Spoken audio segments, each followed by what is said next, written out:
আজকে বলবো মানসিক রোগ কী এবং মানসিক রোগ থেকে মুক্তির উপায়টা কী।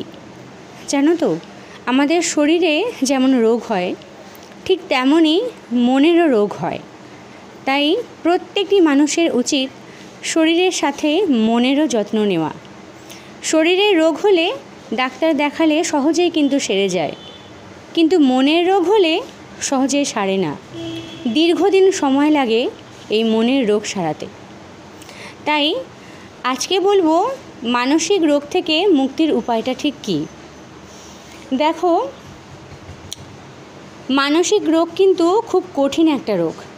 এই মানসিক রোগ থেকে অনেক বড় বড় রোগ সৃষ্টি হতে পারে, যেগুলো খুব সাংঘাতিক। তাই আমি বারবার বলছি, মনেরও যত্ন নেওয়াটা খুব দরকার। শুধু শরীর না, আমাদের শরীরের সাথে মনেরও কিন্তু সংযোগ রয়েছে, এটা ভুলে গেলে চলবে না। তাই বলি, 3টি পয়েন্টস আমি বলবো।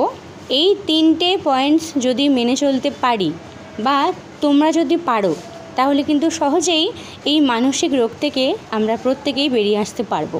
একদমই তাই। 1 হলো সৃষ্টিকর্তার নাম নেওয়া। একদম, যিনি আমাদেরকে এই পৃথিবীতে পাঠিয়েছেন তার নাম ধ্যান আমাদেরকে করতেই হবে।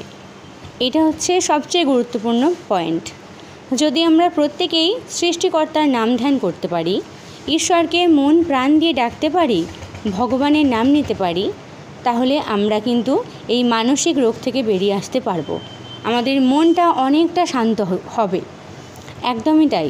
তাই সৃষ্টিকর্তার নাম নিতে ভুললে চলবে না।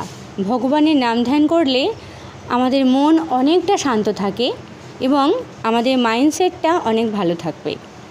2 নম্বর হচ্ছে পজিটিভ চিন্তাভাবনা করতে হবে। প্রথমে বলেছিলাম সৃষ্টিকর্তার নাম নিতে। সৃষ্টিকর্তার নাম নিলে আমরা এমনি পজিটিভ থাকতে পারবো। আমাদের নেগেটিভ চিন্তাভাবনা মাথায় ঝস করে কিন্তু আসবে না।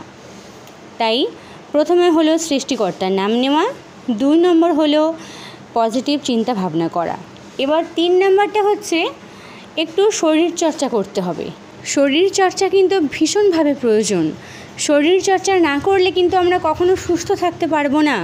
তাই শরীরকে ভালো রাখতে গেলে, শরীর এবং মন দুটোকেই ভালো রাখতে গেলে আমাদের ব্যায়াম কিন্তু করতেই হবে।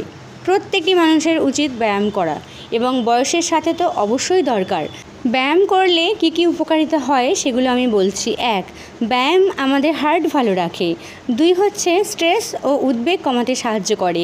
3 হচ্ছে মেটাবলিজম উন্নতি করে ও ওজন কমাতে সাহায্য করে। 4 হচ্ছে উচ্চ রক্তচাপ কমাতে সাহায্য করে। 5, উন্নত মানের ঘুম প্রদান করতে সাহায্য করে। 6, স্থূলতার সাথে লড়াই করতে সাহায্য করে।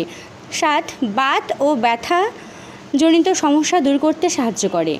8 হচ্ছে মনকে চাঙ্গা করতে সাহায্য করে ব্যায়াম, এবং আরও অনেক অনেক ভালো গুণ আছে ব্যায়াম। তাই ব্যায়াম প্রত্যেককে করতে হবে। ব্যায়াম করলে কিন্তু আমাদের মন ও শরীর দুটোরই অনেক অনেক উপকার মেলে। তাই ব্যায়ামকে বাদ দিলে চলবে না।